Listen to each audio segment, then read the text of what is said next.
I would like to thank eShop Corner and UNICEF. Okay, with this I can present my knowledge, whatever bare minimum knowledge I can on this platform. So today's session I'm taking on deep dive on convolution neural network. So if at all you would like to donate, this is the scan for donation. Just wait for a second. I would like to thank all our sponsors as well for organizing such a nice event, 24 hours, 2 days sessions, 110 speakers. It's a very wonderful event. The agenda that I'm going to cover today is a brief history on convolution neural network, how they are different from machine learning. Then I'll go into some deep dive on how actually these neural networks learn. So how is the learning happening? Then we'll take on some quiz if you're interested in answering some of the quiz that I have.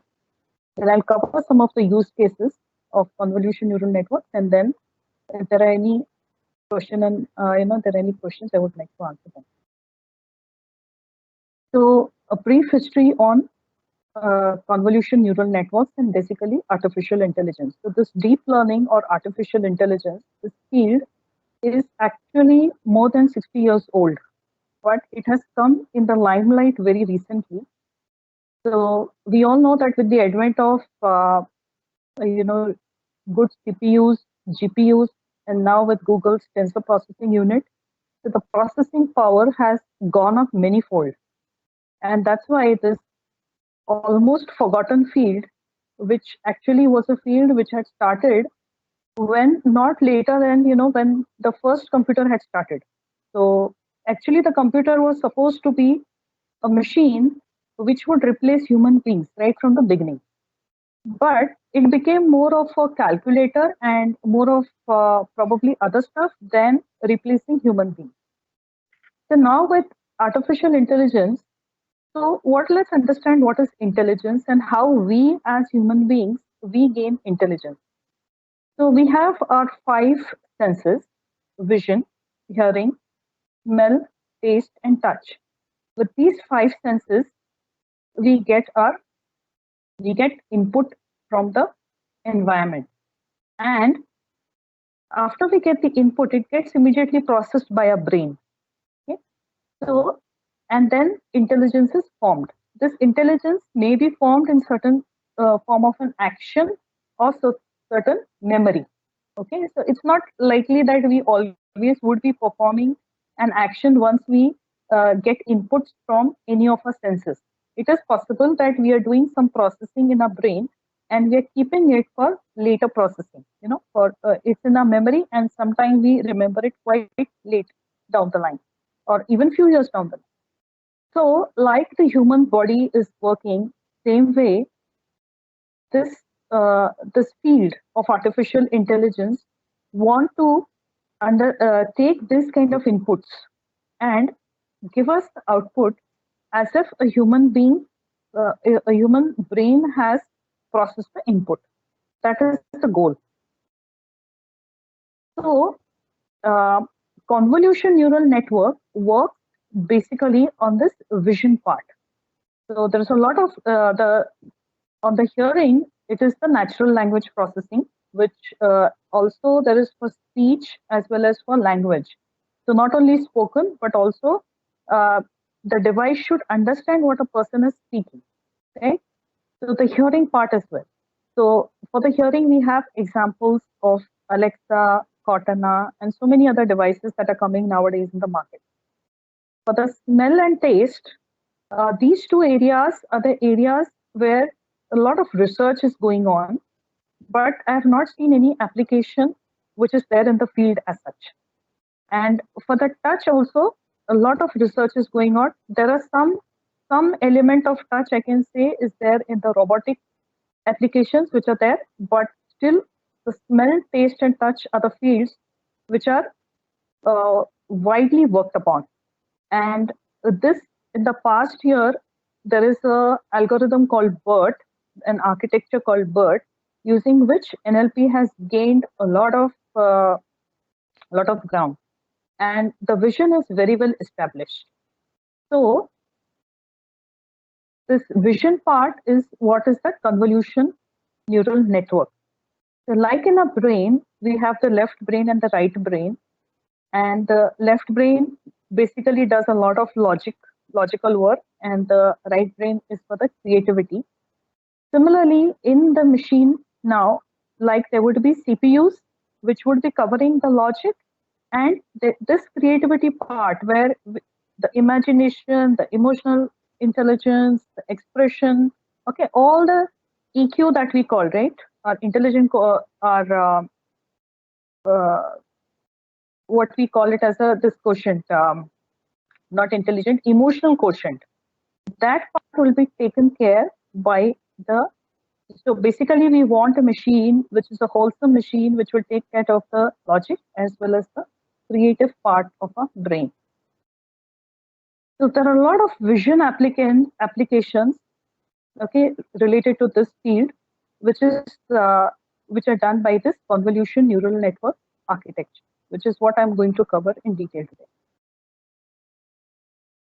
So, like artificial intelligence is a 60 years old field, convolution neural network is almost a 50 years old field, and it was, the term was coined as a pattern recognition and construction of a significant part of a visual system. And the funniest part is this was thought to be a summer project. So they were trying to come up with this project in just 2 months' time. Okay, and now 50 years have passed, and still we are, at least we are in a good shape in the CNN. But still, there's every day I read there is a new, this new architecture that is coming up.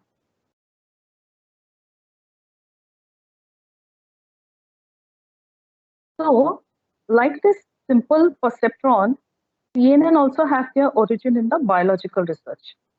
So Hubel and Wiesel, these two scientists, they had won a Nobel Prize in 1981 when they had visualized, they had given the structure of the visual cortex in mammals. Based on this structure, the computer scientists, based on this biological research, they've come up with the architecture. So the first major breakthrough in convolution neural network, it came as a challenge to an ImageNet. There was this, a big ImageNet challenge. There were about more than 1 million images that were there, which was supposed to be recognized in 2,000 different classes. Okay, and the first breakthrough that happened was in the year 2012. So it had started in 66, and the breakthrough happened in 2012. And this architecture was inspired by an ANN architecture, which was implemented by Jan LeCun and other people. And they had implemented this in 1998. And in 1998, they had taken handwritten digits, and they had, using the handwritten digits, how to recognize the handwritten digits. So there were 10 classes from 0 to 9. And based on that architecture, this 2012, this architecture was based on this Jan LeCun. They had done a bit of changes, of course, but the basics was this particular architecture of 1998. This architecture, it was called a LeNet 5 architecture, the Jan LeCun, so LeNet, and there were 5 layers in this architecture. And there's a very famous MNIST dataset, which is a handwritten digits dataset, and it was used to classify that. So, how is this CNN different from machine learning? So, there is a machine learning aspect and a deep learning aspect. So, how is that different? So, what happens is in traditional pattern recognition, we have to handcraft the features. Okay. Suppose this is the image. The handcrafted feature would be like, where are the eyes of this, where are the eyes, where is the nose, where is the mouth? These features extractors, they have to be handcrafted. So if it is handcrafted, it becomes a simple machine learning model, and it is a classified trainable machine learning model. There are a lot of problems here. Like if the image, if even if this image gets flipped, if it's flipped, it becomes a completely new image. If it's shifted to a bit right, again it becomes a completely new image. So there's a lot of drawbacks on the limitations on this machine learning. It's very tedious, very costly to develop. Then you have to crop the images. It has to be of the same size, eyes, etc. has to be at the same location, right? So there are a lot of limitations of this kind of architecture. Whereas in the deep learning, what happens is there are many layers of learning that is happening. And the layers of learning that happens is in the first layer, low-level features are learned. What are the low-level features? Probably some lines, some horizontal lines, some vertical lines. Then there is some circle. This kind of features are learned at the low level. Then at the second level, it tries to learn a few more features, probably, a complete ear or a complete eye or a complete nose that way. And then further, it goes on. So the number of layers that you have, that way, it keeps on getting, it goes on ahead and tries to get more and more high level features. Okay. This I have taken, this feature visualization I have taken from the ImageNet, Zeller and Fergus in 2013. They have given this, how to visualize each layer, how to visualize features in each hidden layer. So, and then you build a trainable classifier. You build a model which can learn these features by itself. That is what deep learning does. You don't have to handcraft the features. So, suppose these are the handwritten digit examples. Now, what are the features that a neural network, do you expect a neural network to learn if you have a data like this? So probably we would want the neural network to learn probably a vertical line, a vertical line, a horizontal line, probably some loop. Okay, that is what we expect the neural network to learn by itself. Okay, some small circles are there. And then once it learns these features, the way the features are then placed or they are concatenated, and then this network can recognize the image. So like I showed in the previous example, there are many layers, and each layer detects certain kinds of features. So probably first layer would detect some lines, horizontal lines. Some will detect the vertical lines. Some will detect the loop. So that is why we have to have a neural network which has multiple layers. Okay? I hope this makes sense. If anyone has any questions, I can take it. There is no question yet. You can proceed. Sure. So the entire convolution neural network is based on the word convolution. So what is convolution? Okay. So convolution it's a mathematical term, and it is described. Okay, it's a process of combining two functions to produce a third function. So this convolution, this third function is called as a feature map. And this convolution actually is a term which has, I think, Tanya, there are some people in the queue, if you can admit them. I'm just getting a message. All right. I'm not getting any kind of request to admit. Oh, okay. I don't know. Okay. I got a message that people are saying they're in the queue. Okay, no issues. So let me continue. So in this convolution is actually done in signal processing, and this is actually not a new mathematical concept. It's quite an old mathematical concept, but now when it is applied in images, in this particular neural network, when convolution is applied, we call this third function as a feature map. So this convolution is an action of using a kernel or using a filter or a kernel. It is applied to the input. In our case, the input is an image, and you will get a feature map out of it. The convolutions, they have a major advantage for image processing. The reason being, in image processing, the pixels which are nearby to each other, they are much more correlated than the pixel which are far away. Okay, so the pixel, if this eyes are, when you are trying to detect a feature like a eyes or a nose or a mouth, pixels nearby, they are more tend to make a complete feature in itself. Okay, so that's why convolution and image processing, they have this major advantage. So let me show you a simple code to see a manual filter. Okay, let me share my screen.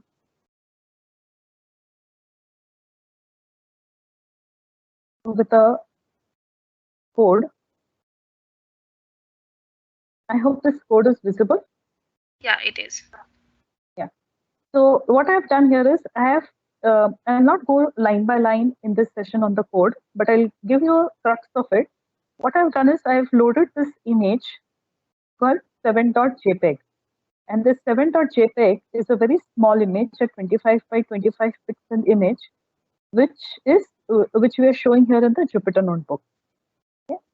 Now, imagine a filter which is diagonal like this, a diagonal filter. Wherever there is a 1, it means I want to detect a filter which is diagonal in nature.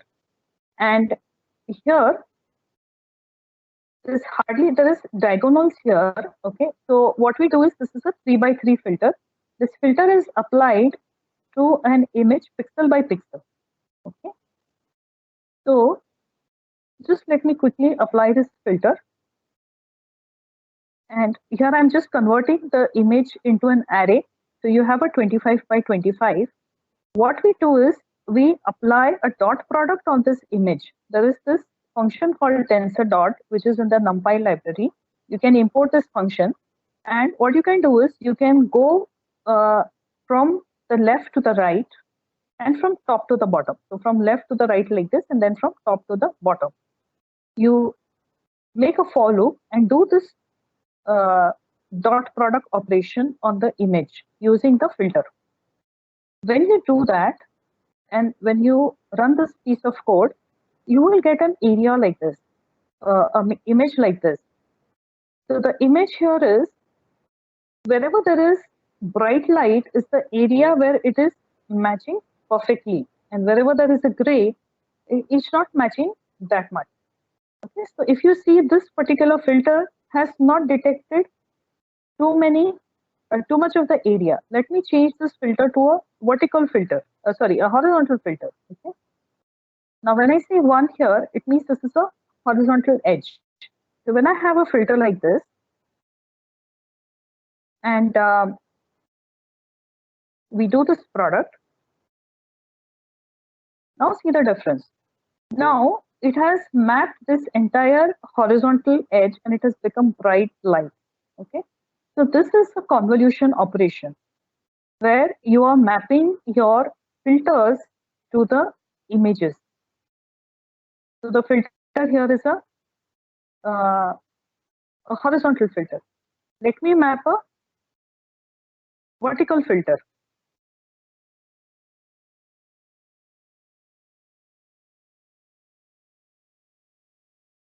The vertical filter will give this vertical areas bright light, and this area is darker. So it has matched this section of the image. These kind of filters, they are used for feature detection, or we can call it as convolution. So let me go back to the my slides again.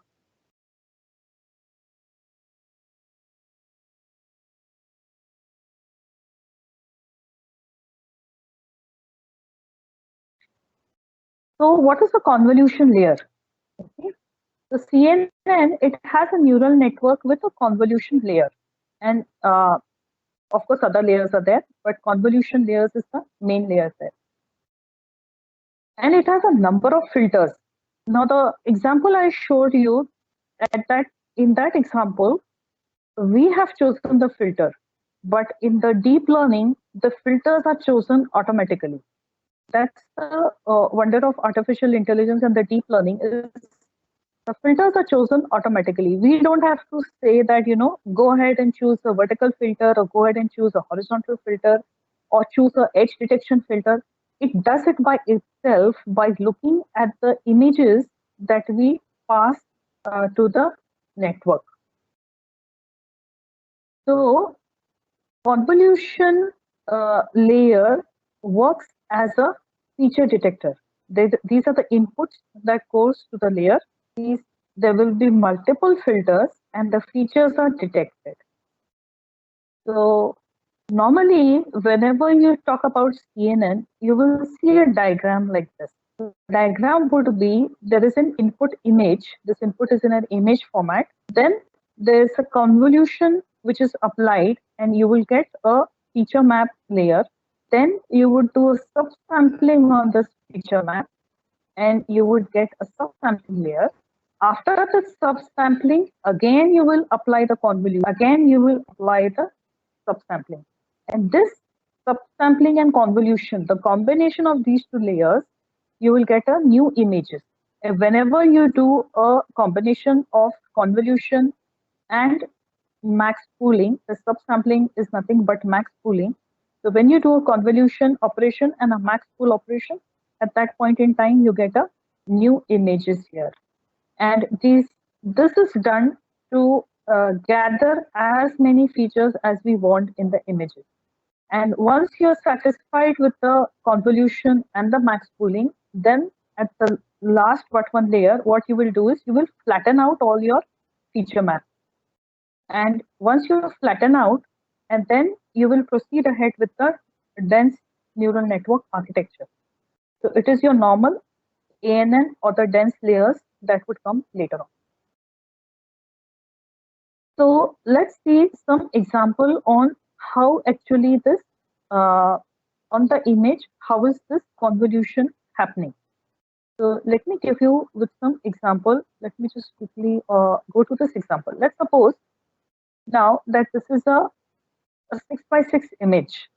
Wherever there is 1, assume there is a pixel there. So it is dark in nature. Wherever there is 0, it is white in nature. So this is some 6x6 image, which is probably some number like this, with this diagonal here and here. Now, let's take an example. Let's take 2 filters as example.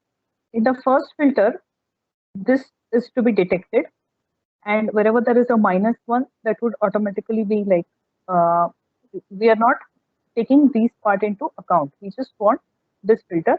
So this is a diagonal edge and this is a vertical edge. So these 2 filters, how are they applied on this image? Okay, these are the network parameters. These are the which the network has to learn. So each filter, it can detect a small pattern, a 3x3 pattern. So let's do for filter 1. Now for filter 1, what happens is this filter 1 is placed on this image like this, okay, and it is mapped. A dot product is calculated. So what is a dot product? First row into first column plus second row first row into second column plus first row into third column, and similarly for the other rows. Okay. So the dot product here will be, since everywhere else there is 0, wherever there is 0, it will become 0 automatically. So the dot product here will be 1 plus 1 plus 1 is 3. Okay, the dot product here is 3. Then what happens is this filter is moved forward like this. Okay, first in the horizontal direction. Once it comes in after the horizontal direction is done, it is moved in the vertical direction like this. And there is a concept of stride. It means that the filter will move 1 pixel at a time. Now, the stride is what we can decide when we are when we do the convolution neural network, the stride is what we can decide. We can have a stride of 2 as well. If the stride is of 2, what will happen is this filter will move 2 pixels ahead. Okay. But the example that I will give you is of stride 1. Now the filter, when it comes here, so what is mapped? So this is -1. This is also -1, -1, -1 is -2, and this is +1. So -2 + 1, -1. This is the dot product, -1. Okay. I explained the stride 2. So let's just do for stride 1 and a complete example. So this is -3, then this is -1. After this is done, the filter is moved here below. Okay, in the same dot product is calculated. Now this is done. First, it moves horizontally, then it goes vertically. And then for the last, what will happen? The last, this is -1, 1, and -1. So this will be -1. This is done for the first filter. Exactly same thing is done for the second filter. For the first filter, if you notice, we are finding a diagonal. Where is the diagonal in our image? It is here and it is here, right? At 2 places, the diagonal is there. And notice, where do you get the maximum value? You'll get the maximum value here. The rest all other places is, and wherever there is absolutely no matching, you will get the minimum value. The maximum value is where you will get this diagonal perfectly matched. Same thing is done for filter 2. Okay. Same thing is repeated. This here is called as a feature map. Okay. And in practice, you will start with 32 filters and you will have 32 feature maps. And then you can go up to, then what happens is successive filters, you can raise up to square. So you can like go from 32, then 64, then 128, and so on. Okay, so you keep on increasing the filter size by raised to 2. Now, why do we raise to 2? The image is becoming smaller and your filters are becoming larger. That way, you can capture maximum features of the images. So a 4x4, there were 2. So this time now, in this layer, there is 2 4x4 images, and they are forming a 2 4x4 matrix. So for a colored image where there is 3 color channels, this features, this convolution is applied to each color channel. So these filters, they are applied to each color channel. Okay? So you can just take it as a multiplied by 3. That was about this particular, the first layer that I talked about. The second layer is the max pooling layer. Now, what is the pooling layer? So, what the pooling layer does is it will subsample the input image. It subsamples because what happens is when you just reduce the image, so not the cropping, we are not doing cropping, we're just doing the subsampling. When we do the subsampling, it reduces the size of the image and it reduces the memory usage and the load on the computer because it reduces the number of parameters that are supposed to be learned. So max pooling, we saw that these were for the 2 filters, we had 2 feature maps. What max pooling does is, max pooling generally happens on a 2x2 pixel size. So I have not seen max pooling greater than this, but no one stops us. We can define our own, the metrics on max pooling. If you have really big images, then probably you can do max pooling on 4x4 as well. But if you do too much of a big matrix, then what will happen is you lose information on the images. So max pooling, it looks at this thing, and whichever is the maximum out of this, those are kept. Okay, those numbers are kept, those pixels are kept, and the remaining are just discarded off. Okay. So let's take a quiz and let's understand how in the neural networks, the convolution neural networks, what are the learnable parameters and what are the learnable parameters in the normal artificial neural network. If you have dense layers, what are the learnable parameters? And if you have convolution neural networks, how many learnable parameters you'll have. So suppose you have an input of 300 by 300 colored image, and you're not using a convolution neural network. And suppose you have a first hidden layer, which has 100 neurons. So the question is, how many parameters does this hidden layer have?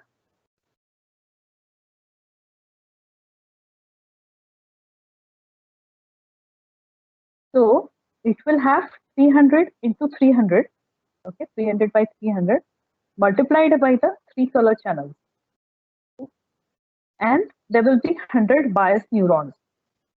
So this particular layer, it will have 27, 270, 270K flattened neurons. When you flatten it out, this is the number plus the 100 biased neurons. So this is a huge number of neurons that you will have if you have a 300 by 300 colored image. Okay, so the parameter size is really big here. The same thing, suppose, is in a convolution neural network, and you have 100 filters. Okay, so your first convolution layer, you have 100 filter of size 3 by 3. So how many parameters will this have?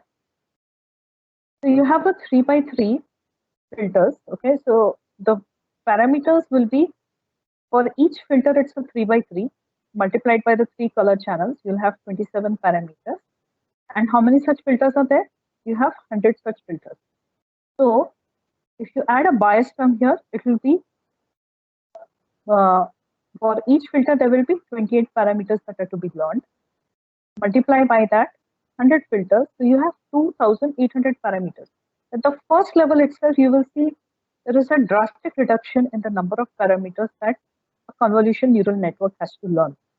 But does that mean that this 300 by 300 doesn't matter? No, it doesn't mean that. Okay, so where will the size of the image matter? The size of the image will matter at the last when we flatten the network and we create a dense layer. That is when the size of the image will matter. At that point in time, we want to have a convolution neural network. We want to have the layers, the convolution layer and the max pool layer to do most of the job. Give us an image which is of really, small size, so that when we flatten out the image, we get a reasonable number of neurons or parameters that we want to learn. We want the network to learn, because the higher number of parameters that you will have, that much time and effort it will require for the neural network to train and learn. So in reality, in real life, I'll just skip the code. So in real life, there are neural networks which have billions of parameters. Okay, but then these parameters, they are already taken care of by biggies, biggies in the industry like Google, Facebook. They have that CPU and the GPU and that processing power, where, so what they do is they take a huge number of images of huge number of billions of images, and they train this network on billions of parameters. The best part is they give us this network, they give us that model, so that what we can do is we can download that model, we get those learnable parameters, and we can, on the last layer, what we can do is we can just use the last layer, and we can we can train only the parameters of the last layer so that it fits to our question, and we don't have to train the model again and again. So the convolution neural network, it compresses the connected neural network in two ways. It reduces the number of connections, and the weights are shared. Okay, there's a lot of sharing of weights that happens. And max pooling, it further reduces the complexity. So all of this helps to compress the neural networks and hence helps us to use this CNN for images as well as for videos. Okay. I'll just pause for a moment. Any question? There is no question yet, Veena. Okay, sure. So let me just give a evolution on how this architecture, convolution neural network architectures, how they have evolved. So in 1998, LeNet 5 was uh, you know was created, this architecture where they had 5 layers. The architecture which I just shared in this presentation, and the breakthrough, as I said, happened in 2012. I think I missed that one here. So that the ImageNet example that I had given earlier, that breakthrough one, it had happened in 2012 there. I missed that one here. So LeNet 5 was created, then AlexNet, then VGG 16 also was a very successful architecture. This was created by the Visual Geometric Group, and the 16 is the number of layers. So there were 16 layers there, and as and when this evolution happened, over the whenever you look at the architecture on how this evolution happened, you will find that the number of layers kept on increasing. And now there is a ResNext 50. So ResNext 50, as the name says, it is a 50 layers deep. Okay? And how many parameters it has? It has 25.5 million parameters, which is trained. Okay? And it is trained on more than 1 million images from the ImageNet dataset. The models are available for us to download, and you can play around with the models. You can either use the weights which are already given, or you can take the weights and you can do the transfer learning, or you can take the last layer, make the last layer trainable, and you can use it to train your own images further than what is already trained there. So if you want this training, like if you want the features from the previous layers, so the features from, suppose you want features from the 48 layers, those are kept as is. You don't train those features, and what you do is just train the last 2 layers, and then you can just customize it for your own images. Okay? So from 5 layers, okay, where we had 2 convolution layers with pooling and 3 fully connected layers, now we have reached to a stage where we have a 50 layers deep architecture. And from 60,000 parameters, 60K parameters, now we have 25.5 million parameters. So that's how powerful convolution neural networks have become. But all this has happened, of course, with also the advent of there's so much of progress in hardware and related technology. I would like to talk on some of the use cases which can be done using convolution neural networks. So some of the famous use cases is on object detection. So in this example that I have given here, I've taken a family photograph and I have taken the model from AlexNet, and I've run this, the CocoNet, particularly I've used the CocoNet model, and I've run that model against my family photograph to check what all is identified. And it identifies a fairly good amount of stuff. So people is very all the people are mostly identified wherever there is faces which are either looking directly to the camera or the faces which are sideways. The faces which are like opposing the camera, okay, where this is person, again, this like half face is covered, still that part is not detectable as a person. Okay, so there is still some scope in this model where you can use this model and modify it. If it can detect people who are facing backward to the camera. All right. The second thing, if you look at it, it can detect the dining table. So this dining table, here it is detecting a dining table. So it gives us, and these are the location. So these are the XY location of objects that are being detected. Then it can detect chairs. So some chairs are detected, some are not again. Chairs which are like totally hidden from the view, they are not detected. Then a few cups are detected. So glasses, so cups are cups, but glasses also are detected as cups. Okay. Yeah, that's it. That's what is detected. So it didn't detect the spoon here, right? And probably a few other things it didn't detect. But if you see the cup, cup is also detected quite well, even these smaller ones. So some things it detects very well, and some things it will ignore. So there is a scope for us to use model and train it for our own purpose. Now, when you can detect something, then it can be very well used in the disease detection. So there are a lot of these MRIs and other X-rays, our chest X-rays, dental X-rays.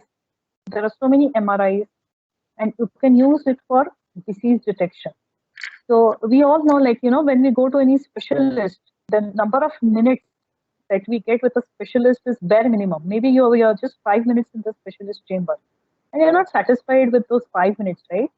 We want to know more about the disease. If we are ourselves suffering from disease, we want to know more and more and more.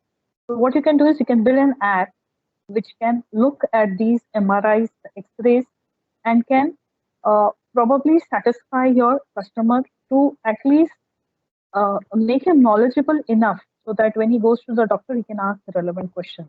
Or even with the advent of, if you can write some more architectures, now we see that there are disease detection apps which are being used, but still not to the perfection. But this is one of the use cases that can be built. Then you can use it in manufacturing where you can do a lot of quality checking.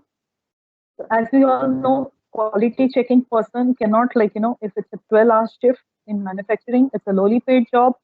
Sometimes, you know, some not a good quality item can just pass away on that conveyor belt. So you can uh, put a lot of cameras, and the cameras can take photographs of.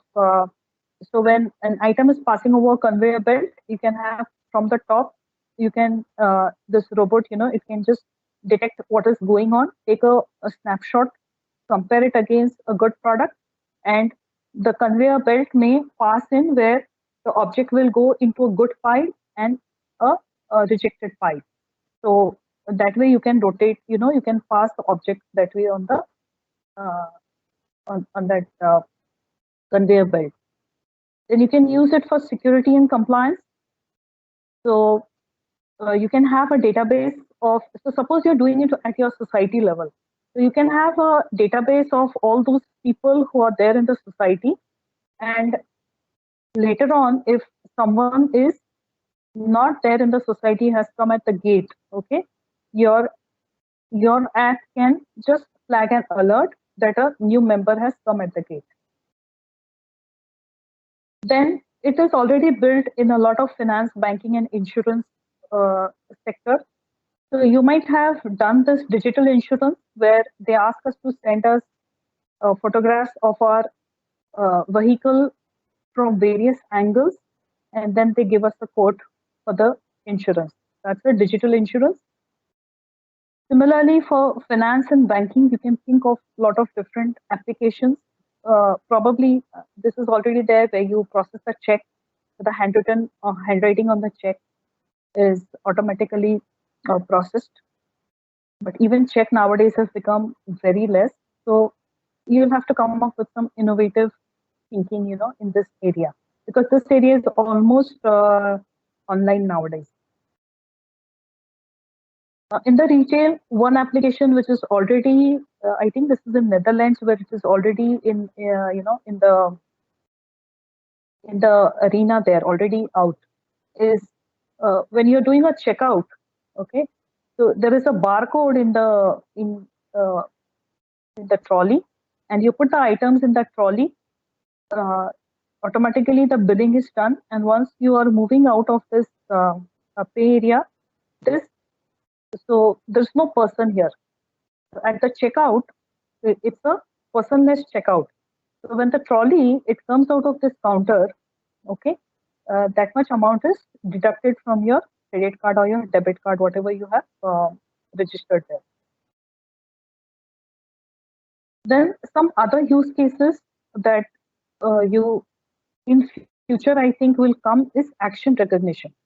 Now, if you think about it, now 5G is going to come, and with 5G, there's a lot of virtual reality and mixed reality, augmented reality kind of applications that are going to come in the future.